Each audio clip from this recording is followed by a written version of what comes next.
Continuamos en Proeconomía y Finanzas y seguimos conversando con Guillermo Quiroga. Guillermo, en el terreno de las acciones, ¿cómo se está evolucionando? Recuerdo que el año pasado se había tenido una amplia afectación de todo lo que era también el contexto de Estados Unidos, el contexto regional. ¿Cómo están evolucionando las acciones, principalmente en los Estados Unidos, que consideramos es uno de los principales mercados internacionales? Si es por analizar la evolución en lo que va del 2023, esta ha sido positiva. Tenemos el principal índice de acciones en Estados Unidos, que es el S&P 500, que reúne a las 500 compañías más importantes del país. En este caso,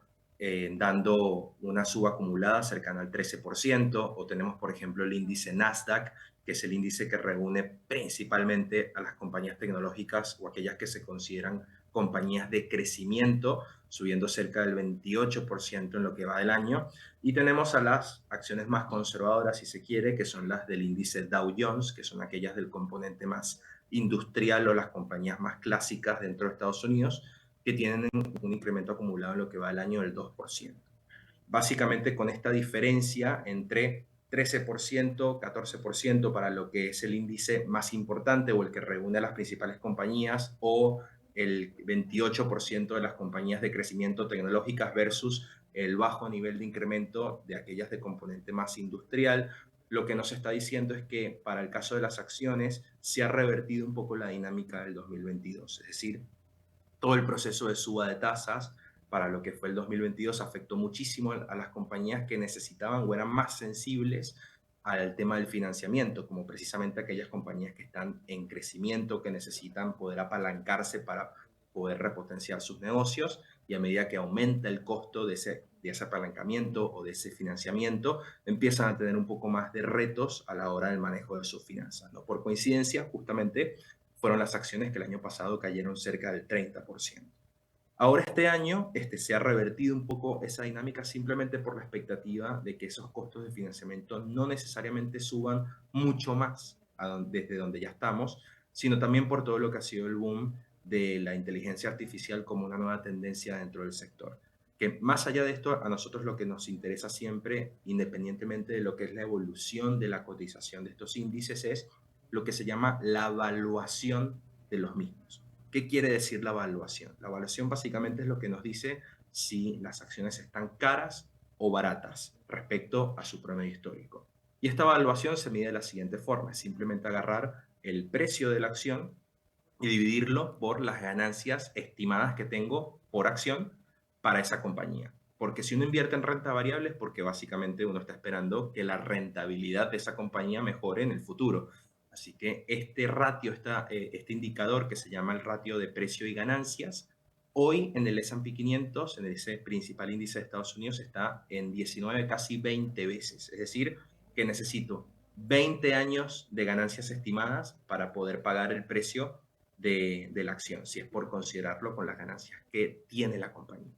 Y para ponerlo en contexto, en los últimos 10 años, este ratio ha promediado un nivel de 17, o en los últimos 5 años ha promediado un nivel de 18, y hoy está cerca de 20, en 19,8 para ser exacto. Así que podríamos concluir a primera vista, si es por este indicador, que las acciones en Estados Unidos están relativamente caras en estos niveles respecto de lo que es su promedio histórico en los últimos 5 y 10 años. Y también, si es por eso, están cerca del máximo que han logrado tener en el año a nivel de cotización. Y cuando desglosamos un poco el porqué de esta suba o qué lo explica dentro del punto de vista de sectores y compañías, nos damos cuenta que precisamente ese incremento del 13-14% para este índice está explicado por pocas compañías, que son aquellas que son las más grandes que siempre podemos tener en cuenta. El caso de Apple, el caso de Google, el caso de Meta, el caso de Amazon, el caso de Tesla, si es por hacer algún ejemplo en particular, pero también por compañías que han roto un poco el molde en 2023, como lo es Nvidia, que es una de las principales compañías que manufactura chips que se utilizan para precisamente dar capacidad de procesamiento en aquellas computadoras que básicamente trabajan con la inteligencia artificial. Pero nosotros con el mercado de acciones en general, por toda esta dinámica, nos encontramos un poco más cautelosos, precisamente porque no vemos una oportunidad tan clara desde el punto de vista de si las acciones están baratas como para entrar, sino que más bien las vemos relativamente caras y creemos que es muy importante mantener un sesgo selectivo y cauteloso, sobre todo en compañías que han subido muchísimo a raíz de estas últimas tendencias, porque si bien la inteligencia artificial está de moda, no significa que estos precios elevados se vayan a mantener, sino que probablemente tengamos alguna especie de corrección para adelante una vez que empecemos a ver cuáles son los resultados más tangibles de esta nueva línea de negocios a nivel, obviamente, de la rentabilidad que le reporta a las compañías. Pero en principio, para volver a resumir, selectividad con las acciones, iríamos con compañías que reúnen condiciones de calidad muy fuertes dentro de su balance financiero, es decir, que tengan bajos niveles de deuda, que tengan rentabilidades que sean estables y estimables en el tiempo. Si se quiere, compañías que sean un poco más tranquilas dentro de su línea de negocios o más predecibles, sobre todo porque, como vemos estos índices relativamente caros y el desempeño explicado por pocas compañías, el riesgo de concentración puede ser bastante fácil de obtener, aunque uno invierta en el índice de forma directa, que uno a principio diría, esta es una forma bien diversificada de invertir, pero hoy el desempeño que tiene está explicado por muy pocas compañías, así que hay que desmalezar un poco ese ambiente, hay que tratar de ver un poquito cuál es el árbol que mejores frutos tiene dentro del bosque y por eso es que decimos para este mercado ser selectivos vale la pena y sobre todo tener un poquito más de paciencia esperando mejores puntos de entrada. Creo que es importante recordar, Guillermo, que el terreno de las acciones, sobre todo en los Estados Unidos, es muy sensible a la evolución de los indicadores como inflación, empleo, crecimiento económico, y estas variables son las que van a determinar también cómo van a ser los resultados en el corto plazo y cómo va a ser todo para el cierre del 2023. Hay que estar muy atentos a ese tipo de variables. Totalmente. Y afortunadamente la variable de inflación, si es por mencionarla, ha evolucionado en línea con las expectativas. Hoy estamos en torno al 4%.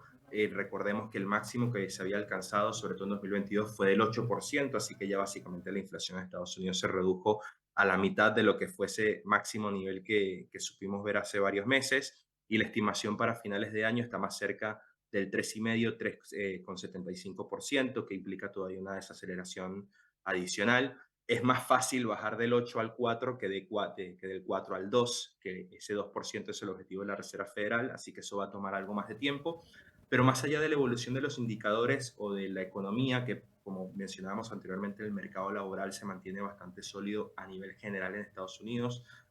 también hemos visto un mejor desempeño desde el punto de vista de los resultados de las compañías. Por ejemplo, en los resultados que se publicaron en el primer trimestre para las compañías en Estados Unidos, aquellas que cotizan en bolsa, se esperaba una reducción de las ganancias del 6% respecto al primer trimestre del 2022, porque siempre se hace esa comparación anual, un trimestre contra otro trimestre a lo largo del año. Y en ese sentido, el resultado que se terminó obteniendo fue una baja del 2% en vez del 6%, es decir,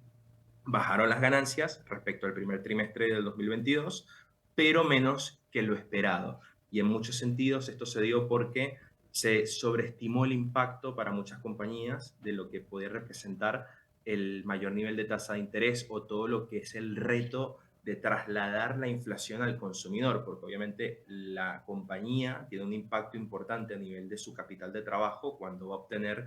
eh, materia prima o insumos necesarios para poder manufacturar sus bienes, si es por hacer el ejemplo con bienes o el mismo caso cuando va a costear temas necesarios para poder ofrecer un servicio. Y el gran reto que tiene es ver cómo traslada esa inflación que ve en insumos, que ve materias primas o que ve en toda esa estructura de costos, cómo se traslada finalmente al consumidor. Y en este sentido, se subestima un poco la capacidad de muchas compañías de poder hacer ese traslado al consumidor, que obviamente si uno lo ve desde el punto de vista de la inversión, uno quiere tener en su portafolio una compañía que tiene ese poder de pricing, ese poder de fijar precios, porque a fin de cuentas la hace bastante menos sensible a lo que es el impacto de la inflación, independientemente de si esta sube o si esta baja. Em, Y eso más o menos se demostró en el primer trimestre con lo que fue el mejor resultado de lo esperado, pero a fin de cuentas representó una reducción de las ganancias respecto al primer trimestre del 2022. Y muy probablemente eso lo sigamos viendo para lo que son los resultados que se presenten del segundo trimestre que culmina ahora en unos días, donde podríamos confirmar si efectivamente se sigue con esa tendencia de baja en las ganancias, pero dependiendo de las estimaciones, si las compañías terminan siendo más resilientes o no a esa dinámica. Pero más allá de eso, siempre hay oportunidades para capturar en el mercado de acciones, por eso volvemos a insistir en la importancia de ser muy selectivos, en la importancia de elegir compañías que sean menos sensibles a la evolución negativa o adversa de algunos indicadores como tal, pero si es por ver un poco la dinámica general a nivel financiero, por ahora los resultados fueron mejores a los esperados. Guillermo, retrocediendo un poquitito y en una forma de ir cerrando y resumiendo un poquitito todo lo que estuvimos hablando. Todo este contexto internacional, sobre todo lo que ocurre con los Estados Unidos, es muy difícil predecir para plazos más prolongados, ¿verdad? Pero ¿te parece de que en cierto modo la dinámica de tasas de interés elevadas, las condiciones de financiamiento tal vez un poco más adversas para países emergentes como es el caso de Paraguay, pese a los resultados de la última emisión, ¿te parece que podrían mantenerse todavía relativamente dentro de un mediano plazo? Eso va a depender mucho de cómo vaya evolucionando, por ejemplo, la inflación en los Estados Unidos, si va retrocediendo más de lo previsto o cuál es más o menos la dinámica que te parece que podría seguir teniendo en cuenta. Nada más que Paraguay ahora cerró su emisión del 2023, pero es una cuestión que se hace periódicamente, ¿verdad? Entonces habría que ver la posibilidad de ir mejorando un poquitito lo que es el componente de tasas de interés. En resumen, estamos bastante más cerca del final del ciclo de suba de tasas del lado de la Reserva Federal, es decir, estamos bastante más cerca de ese techo, en contraste obviamente a lo que fue ese 0% de tasa que teníamos en marzo del año pasado. Y si es por tomar la proyección de la misma Reserva Federal, para el 2023 se espera que la tasa alcance un techo del 5,6% aproximadamente. Y si es por tomar la proyección de la misma Reserva Federal para el 2024, ahí ya se plantea un escenario de tasas de interés del 4,6%, es decir, un punto porcentual menos. Y para el 2025, tomando de vuelta a la misma entidad, se proyecta un nivel de tasa de interés del 3,4%. Es decir, de acá a los próximos 2 años, la Reserva Federal espera que la tasa de interés baje en al menos 2 puntos porcentuales. Es por eso que decimos que estamos más cerca de ese final del ciclo de suba de tasas que del comienzo. Y es por eso la importancia de que en el contexto de hoy, donde estamos muy cerca de ese techo de tasa de interés o directamente en el techo, si es que no se llegan a hacer nuevas subas de tasa, es importante tener en cuenta las inversiones en renta fija con buena calidad crediticia, porque el punto de entrada que tenemos hoy no lo vamos a volver a tener en el 2024 y menos aún en el 2025. Así que hoy tenemos la oportunidad como inversores de asegurarnos de los niveles de tasa que se están dando hoy y dejarlos fijos, si entramos hoy, para los próximos 2 a 3 años. Porque de vuelta las tasas van a bajar si es por tomar las proyecciones de la Reserva Federal. Y esta proyección condice con el hecho de que la estimación de inflación de la Reserva Federal, tomando la medida de referencia para ellos, que es la más importante, que es directamente la inflación núcleo, es decir, la inflación que excluye la variación de precio de combustibles y alimentos, que a veces pueden tener dinámicas que son muy particulares o incluso hasta climáticas, si es por el lado de alimentos, ellos excluyen esas dos cosas de la canasta y ven la inflación como un núcleo y la proyección para este año es del 3,9%, la proyección para el 2024 es del 2,6% y para el 2025 del 2,2%, bastante más cerca de esos niveles objetivo del 2% que tienen. Pero fíjense que en el cálculo entre inflación y tasa, la tasa para todos estos años seguiría superando la inflación. Es decir, no van a aflojar demasiado el nivel de tasa de interés precisamente hasta que se alcance ese objetivo. Es por eso que en el medio va a ser muy importante para países como Paraguay o para cualquier país emergente que tenga que salir a emitir deuda, evaluar muy de cerca cómo es la evolución de estas variables macroeconómicas, porque si tenemos que acceder al mercado de dólares para financiarnos, necesariamente tenemos que voltear hacia Estados Unidos para ver cómo se dan estas dinámicas, para entender si estamos saliendo en un momento propicio o si tenemos que esperar un poco más, tal y como sucedió para lo que fue la última emisión que bien comentabas.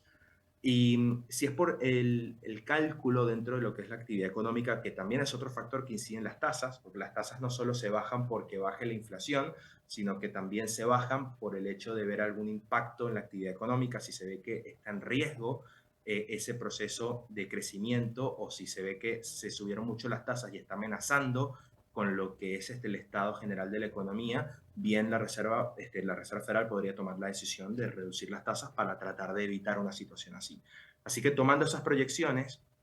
para este año la Reserva Federal espera un crecimiento del 1%, que es ese aterrizaje suave que comentábamos antes. Para el 2024 espera el 1,1%, es decir, una evolución no demasiado distinta. Y recién para el 2025 estiman un nivel de crecimiento más cercano al 1,8%. Es acá donde está la divergencia con el mercado, que el mercado espera un nivel de crecimiento más bajo que este. Pero tomando la Reserva Federal, es un poco como se está pintando el panorama para adelante. Guillermo, te agradecemos muchísimo el análisis, el tiempo y esperamos contar con tu participación nuevamente en este espacio. Muchas gracias por la invitación.